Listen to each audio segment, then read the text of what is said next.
হাদিসে কুদসির মধ্যে বলা হয়েছে আদাতু লিইবাদিয়াস সালিহিনা মা লা আইনুন রাওয়াত ওয়ালা উযুনুন সামিআত ওয়ালা খাতার আলা কলবি বাশার। আল্লাহর নবী আরে হাদিসের কুদসির মধ্যে আল্লাহ তাআলা বলেন আমার নেককার মুমিন বান্দাদের জন্য আমি এমন জান্নাত রেখে দিয়েছি। আদাতু লিইবাদিয়াস সালিহিন, আমার নেককার বান্দার জন্য আমি এমন জান্নাত রাখছি মালা আইনুন রাওয়াত, যা কোনদিন আরে কোন চোখটা দেখে নাই, ওয়ালা উযুনুন সামিআত, যা কোন কান কোনদিন শুনে নাই, ওয়ালা খাতার আলা কলবি বাশার, যা মানুষের অন্তরেও কোনদিন কল্পনা করতে পারে নাই। বলেন সুবহানাল্লাহ। এই জন্য আল্লাহর নবী হাদিসের মধ্যে বলেছেন, হাদিসে কুদসির মধ্যে যে আল্লাহ তাআলা বলেন যে আমার নেককার বান্দার জন্য, মুমিন বান্দার জন্য আমি এমন জান্নাত রাখছি যা কোনদিন তার চোখ দেখে নাই, কান শুনে নাই এবং অন্তরে কল্পনা করতে পারে নাই। বলেন সুবহানাল্লাহ। ফালা তা'লামু নাফসুম মা উখফিয়া লাহুম মিন কুররাতি আয়ুন। আল্লাহ তাআলা বলেন মুমিন বান্দার জন্য আর এমন জান্নাত আছে কে ওই তা কোনদিন কল্পনা করতে পারে নাই। আল্লাহ তাআলা কেমন নয়ন প্রীতিকর জিনিস লুকায়িত রাখছে। সুবহানাল্লাহ। আল্লাহ রাব্বুল আলামিন বলেন আইনা ইয়াশরাবু বিহা ইবাদুল্লাহি ইউফাজ্জিরুনা তাফজিরা। আল্লাহ রাব্বুল আলামিন কোরআনুল কারীমের মধ্যে ঘোষণা করেন জান্নাতি যারা হবে আরে তাদের জন্য দুধের নহর থাকবে, মধুর নহর থাকবে, শরাবের নহর থাকবে। ওই নহর গলে এমন হবে আরে তারা যেখানে যাবে না কেন তাদের যে হাতের মধ্যে ছড়ি থাকবে, জান্নাতীদের হাতের মধ্যে ছড়ি থাকবে, ওই ছড়ি দিয়া ইশারা করবে আর ওই দুধের নহর, মধুর নহর, শরাবান তহুরার নহর ওইগুলি সেদিকেই চলবে। সুবহানাল্লাহ।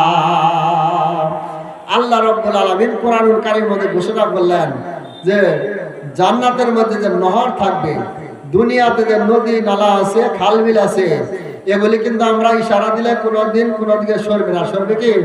আর আল্লাহ তাআলা কোরআনের মধ্যে বললেন যে মুমিন বান্দা জান্নাতের মধ্যে যখন থাকবে তাদের হাতের মধ্যে ছড়ি থাকবে, ওই ছড়ি দিয়া ওই দুধের নহর, মধুর নহর, শরাবান তহুরার নহর, শরবতের নহর, এই নহর মানে নদী, এই নদীগুলি ইশারা করবে। শুধু নদী দিয়া হাতের মধ্যে ছড়ি থাকবে, ওই ছড়ি দিয়া ইশারা করবে, যেদিকে ইচ্ছা মুমিন বান্দা সেদিকে ইশারা দিয়ে নিতে পারবে। বলেন সুবহানাল্লাহ।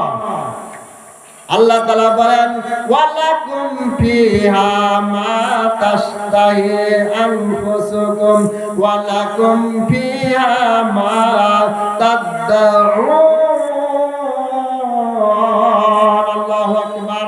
আল্লাহ রাব্বুল আলামিন বলেন দুনিয়াতে যে ব্যক্তি আমি আল্লাহর হুকুম মতো চলবে, আমি আল্লাহর আনুগত্য করবে, আমি আল্লাহর বিধান মতো চলবে, আমি আল্লাহর আদেশ নিষেধ মানিয়ে চলবে, আরে আমি নবীর আনুগত্য করবে, আমি নবীর সুন্নাত মোতাবেক চলবে, আমার নবীর, আমার হাবিবের সুন্নাত মোতাবেক চলবে, আমি নবীর অনুসরণ যারা করবে, আল্লাহ রাব্বুল আলামিন বলেন জান্নাতের মধ্যে তারা যা চাবে আমি তাই দিব। বলেন সুবহানাল্লাহ।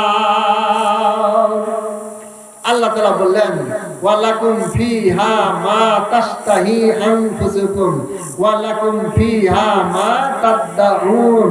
আল্লাহ তাআলা বললেন যে দুনিয়াতে আমার বান্দা কিছুদিনের জন্য ক্ষণস্থায়ী জিন্দেগিতে, কয়েকদিনের জিন্দেগি, এই জিন্দেগিতে যদি আমি মাওলার আদেশ মতো চলে, নিষেধ মতো চলে, আমি নবীর তরিকা মতো চলে, তাহলে আমার বান্দা আখিরাতে জান্নাতে আমি দেব।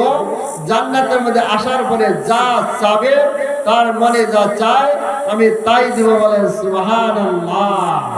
এই জন্য ভাইয়েরা আমার, এই দুনিয়ার জিন্দেগিতে সামান্য কিছুদিনের জন্য আমরা কি করব, আমার অন্তরকে, আমার মনকে আমি আল্লাহর রব চাই জিন্দেগি মতো চালানোর চেষ্টা করব।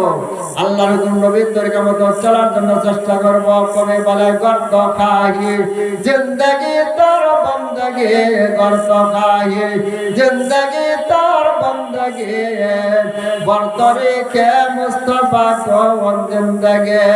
কবি বলে তোমার জীবনটা যদি তুমি আল্লাহর হুকুম নবীর তরিকা মতো চালাইতে পারো, তাহলে নিশ্চয় তুমি কামিয়াব হয়ে যাবা। বলেন সুবহানাল্লাহ। আল্লাহ বলেন قد أفلح من تزكى وذكر اسم ربه فصلى। আল্লাহ বলেন যে ব্যক্তি বদ আকলাক সারিয়া পবিত্র হয়ে গেল, ভালো হয়ে গেল, এবং সে ব্যক্তি আল্লাহকে স্মরণ করলো এবং নামাজ আদায় করলো, আল্লাহ তাআলা বলেন ওই ব্যক্তি কামিয়াব হয়ে গেল। বলেন সুবহানাল্লাহ।